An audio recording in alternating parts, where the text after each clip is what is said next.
بيبدأ فيلمنا بالسفينة بوسايدون، وهي عبارة عن سفينة سياحية عملاقة متكونة من كذا دور. الحياة جواها كانت عبارة عن ضحك ولعب وهزار لكل المسافرين اللي عليها، وده لأن الليلة هي ليلة رأس السنة، فبنشوف ناس بترقص وناس تانية بتغني والدنيا آخر هيصة. وبننتقل بعدها لغرفة القيادة، وهناك بنشوف القبطان قلقان وكان شاكك إن في حاجة غلط، وفعلا شك وبيطلع في محله. وفجأة بدون سابق إنذار بتظهر موجة عالية جدا قدام السفينة العملاقة. الموجة بتكون عالية جدا لدرجة إنها دارت القمر عن السفينة، وبيحاول طاقم الصيادة كله إنه يتصرف بسرعة ويعكسوا اتجاه السفينة، وبيبلغوا كل الناس اللي على السفينة بالمصيبة اللي بتحصل. وساعتها بتحصل فوضى على السفينة، وبيجروا كل واحد في اتجاه عشان ينقذوا نفسهم. بس للأسف الموجة بتكون أسرع منهم، وبتواجه السفينة موجة وكلبها، وبتغطيها الموجة كليا، وبتقلب السفينة رأسا على عقب، وبتدخل كمية كبيرة جدا من المية للسفينة، وبتغرق عدد كبير جدا من الناس. وبيحصل بعدها انفجار كبير جدا في غرفة القيادة، وبيموت الطاقم كله. وبيجي ضابط بعدها للصالة الرئيسية في السفينة، وبيبدأ يتكلم مع الناس ويعرفهم بالوضع اللي هم فيه، وبيقول لهم احنا عندنا خبرين، واحد حلو والتاني وحش. ونبدأ بالخبر الوحش، وهو ان في موجة تسونامي عالية جدا ضربت السفينة وقلبتها، وده معناه اننا كلنا اتحبسنا هنا ومش هنقدر نخرج من السفينة. الخبر الحلو بقى ان طاقم السفينة كله مات. انت متأكد يا عم ان ده الخبر الحلو؟ استنوا بس، قبل ما يموتوا بعتوا رسالة استغاثة لفريق الإنقاذ، وده معناها انهم هيبعتوا طيارة هليكوبتر هنا قريب عشان تنقذنا. عشان كده لازم نبقى هاديين ونحافظ على هدوءنا على قد ما نقدر. وبنشوف بعدها شخص اسمه دالين، وبنشوفه وهو بياخد شوية حاجات من الضابط اللي ميت قدامه، وبيجي طفل صغير وبيسأله بتعمل ايه، وساعتها بيقول له دالين انه هيخرج من السفينة. وبيقول له الطفل بعدها ازاي هتخرج من السفينة وهي مقلوبة، وبيقول له دالين انه عارف طريقة يقدر يخرج بيها وانه مضطر يطلع لفوق دلوقتي. بيروح الطفل بسرعة وبيجيب والدته، وساعتها بتسأله لو الكلام اللي قاله ليها ابنها حقيقي، ودالين بيجاوب عليها وبيقول لها نعم انا اعرف طريقة للخروج من السفينة. وساعتها بتعيد والدة الطفل نفس الكلام، وبتقول له ان الضابط قال ان السفينة اتقلبت واننا لازم نستنى فريق الانقاذ. وبيسمعهم بعدها واحد اسمه روبرت وراجل عجوز، وبيقول للراجل العجوز انه شغال مهندس وعنده خبرة في السفن والقوارب، وان سفينة زي دي مستحيل تتقلب وانها اكيد مالت على جنبها، والوقت اللي باقي قدامها على ما تغرق مش كبير. وبيتكلم بعدها روبرت وبيسأله لو يقدر دالين يروح للديسكو، وبيقول له دالين ان الديسكو فوقهم، وبيتريق عليه دالين وبيقول له عايز تروح ليه؟ نفسك هفتك على كاسين ولا عايز ترقص شوية؟ ساعتها بيرد عليه روبرت وبيقول له انه عايز يروح علشان بنته محبوسة هناك. وبيكمل كلامه وبيقول لدالين انه عايز يروح معاه، بس الاول هيروح الديسكو عشان ينقذ بنته. ساعتها بيعترض دالين على كلامه وبيقول له انه هيخرج لوحده ومش محتاج حد معاه لانه بيعتبرهم عبء عليه.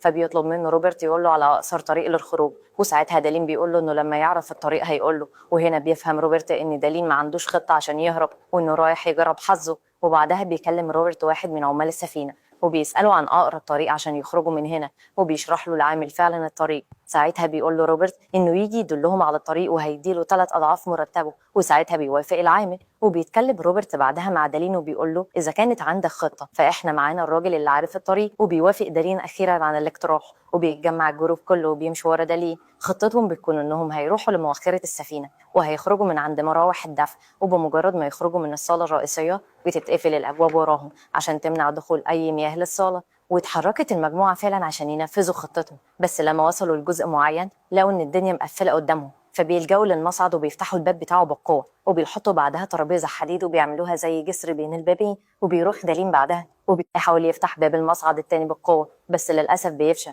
لحسن الحظ بيشوفوا إن باب المصعد في الدور اللي فوقهم مفتوح، وبيروحوا واحد ورا التاني وبيساعدوا بعض عشان يطلعوا منه. آخر 2 منهم بيكون عامل السفينة والمهندس العجوز، بس لسوء الحظ الترابيزة اللي تحتهم بتقع، والراجل العجوز بيحاول يطلع وبيمسك في ايد دالين، وبيمسك عامل الفندق في رجل الراجل العجوز باستماته. ده المصعد كان بيقع وبيتزحلق هو كمان من فوقهم. دالين كان ماسك الاتنين بايده بقوه وكان بيحاول يرفع الاتنين، بس الوزن كان تقيل جدا عليه، وساعتها بيخبط العامل برجله وبيقع العامل وبيموت. بعدها بيسحبوا دالين في اخر لحظه، وبمجرد ما المصعد بيلمس الارض بيحصل انفجار كبير جدا، وبيقفل دالين وروبرت باب المصعد عشان حرارة الانفجار ما توصلهمش. وبيروح بعدها للديسكو، وهناك روبرت بيقابل بنته وبيفرح جدا انها لسه عايشة وبيحضنها، وبيلاقي 3 اشخاص تانيين مع بنته ومن ضمنهم حبيبها، وبيقرر ياخدهم معاهم، وبكده عددهم بقى 9. وطبعا كلهم بيكونوا عايزين يطلعوا للجزء العلوي من السفينة في أسرع وقت.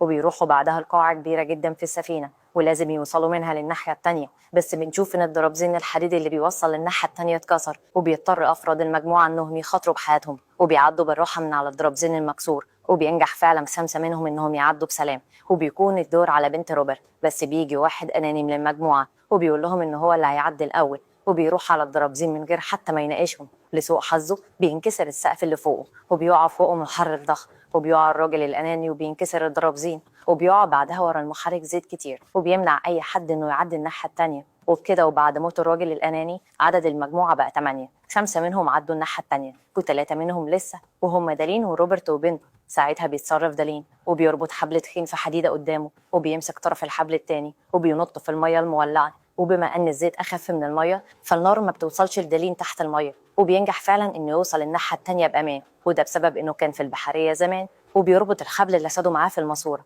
وبيتزحلق روبرت وبنته عن طريق الحبل وبيوصلوا الناحيه التانيه، وبكده يبقوا ال8 عدوا بسلام وبيكملوا طريقهم بعدها.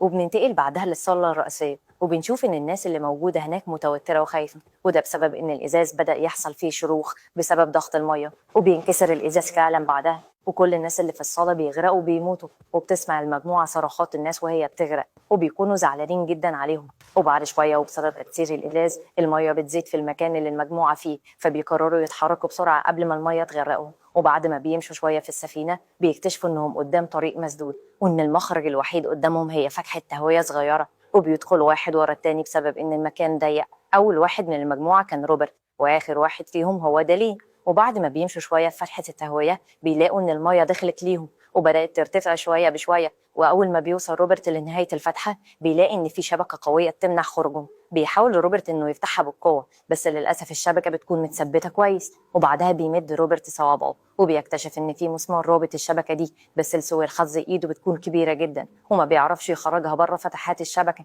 عشان يفك المسمار. ساعتها بيطلب من الولد الصغير إنه يطلع له فوق بسرعة وبيطلب منه إنه يمد إيده ويفك المسمار، بس المسمار بيكون محشور. ساعتها بيسأل روبرت المجموعة لو أي حد معاه حاجة حديد، فبتطلع له البنت اللي كانت هربانه صليب حديد وبيستخدمه الولد وبيحاول يفك المسمار. آخر لحظة بينجح الولد إنه يفك المسمار وبيفتح الشبكة وبتخرج المجموعة من فتحة التهوية. ودلوقتي بيكون قدامهم دورين بس يطلعوهم ويخرجوا كلهم بره السفينة. وتدخل المجموعة بعدها أوضة غريبة بدون أي أبواب، وحتى فتحة التهوية اللي جم منها المية غرقتها وما يقدروش يرجعوا لها تاني. وبيقول لهم دليل إن الأوضة دي عبارة عن خزان مية هدفه إنه يحفظ توازن السفينة، وإن الخزان ده ليه فتحة واحدة بس، والفتحة دي مش بتتفتح إلا لما الخزان بيتملي على آخره، وإن الفتحة الوحيدة اللي في الخزان بتودي على خزان تاني. وبيكمل وبيقول لهم إنهم لو عايزين يخرجوا من هنا لازم يملوا الخزان ده مية عشان لما يتملي الفتحة بتاعته تتفتح ويروحوا على الخزان التاني. وبيأمن روبرت على كلامه وبيطلعوا هما الاتنين بعدها وبيملوا الخزان بالمية وبيتملي الخزان فعلا،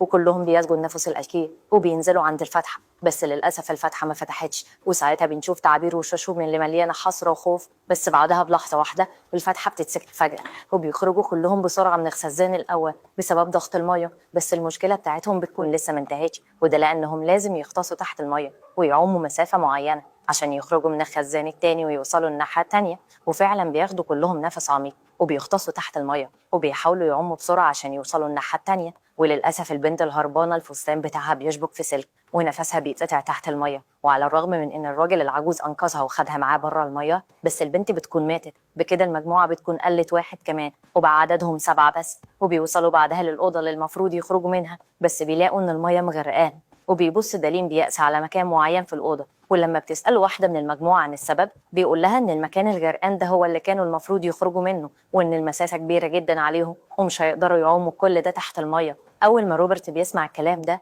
بيحاول يشجعهم وبيقول لهم إنهم ممكن يلاقوا طريق تاني لو طلعوا لفوق أكتر، بس دالين بيرد عليه وبيقول له إن ده كان الطريق الوحيد للخروج. وهنا بيقول له روبرت ولا تزعل نفسك، أنت عملت اللي عليك وزيادة وإحنا مقدرين ده وبنشكرك جدا، وجايز إحنا مكتوب لنا نموت على السفينة دي وأكيد مش هنقدر نهرب من قدرنا. وفجأة بيحصل انفجار كبير في غرفة المحركات وبتخرج مية كتير من السفينة بسبب الانفجار ده، ولحسن حظهم إن الطريق اللي كانوا المفروض يخرجوا منه المية بتخرج منه. وبينجحوا فعلا إنهم يوصلوا لمراوح الدفع، بس بيكون في مشكلة كبيرة، مراوح الدفع بتكون لسه شغالة. مش كده وبس، دي كمان بتدور في الاتجاه المعاكس، يعني بتعمل تيار هوا ناحيتهم، وعشان كده لما بيحدفوا أي حاجة ناحيتها عشان يوقفوها الحاجة اللي بيحدفوها مش بتوصل للمراوح وبترد في وشهم تاني. وبالصدفة بيلاقي روبرت خريطة وبتوصف الخريطة إن غرفة التحكم في مراوح الدفع تحتهم بس على مسافة 150 قدم، ودي مسافة بعيدة جدا على أي شخص إنه يعومها رايح جاي، يعني اللي هينزل عشان يوقف المراوح هيموت تحت ومش هيرجع. وبيضحي روبرت بنفسه وبيقول إنه هو اللي هينزل تحت. وساعتها حبيب بنته بيعترض على كلامه وبيقول له أنا اللي هنزل وأنت خليك هنا علشان بنتك محتاجة لك.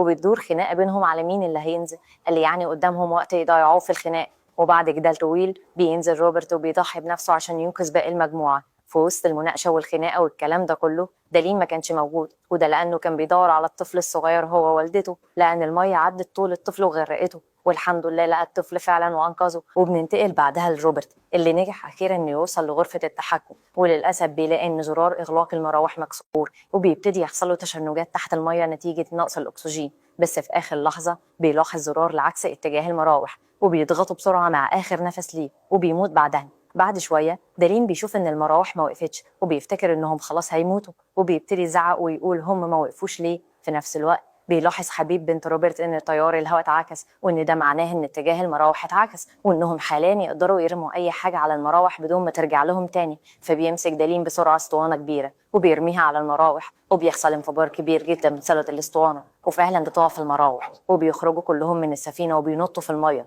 بعدها بيلاقوا قارب نجاة صغير وقع من السفينة في البحر، وبيركبوا فيه كلهم، بس طبعا المنحوس منحوس. وبالرغم انهم خرجوا من السفينه، بس السفينه بتحبهم جدا وبتروح هيا ليهم. السفينه بتتقلب على جنبها ناحيتهم، وبيمسكوا كلهم المجاديف وبيخبطوا في الميه بكل قوتهم عشان يهربوا قبل ما السفينه تقع عليهم. والحمد لله بينجحوا فعلا انهم يهربوا بجلدهم. وبنشوف في اخر المشهد دارين وهو بيضرب شعله انقاذ في السماء عشان فريق الانقاذ يشوفهم ويعرف مكانهم. وبعد فتره بيوصل فريق الانقاذ فعلا في طياره هليكوبتر وبينقذوا. وهنا بنكون وصلنا لنهاية فيلمنا. لو عجبك الفيلم ما تنساش اللايك والاشتراك الجميل عشان تتابع كل الأفلام الجميلة اللي جاية.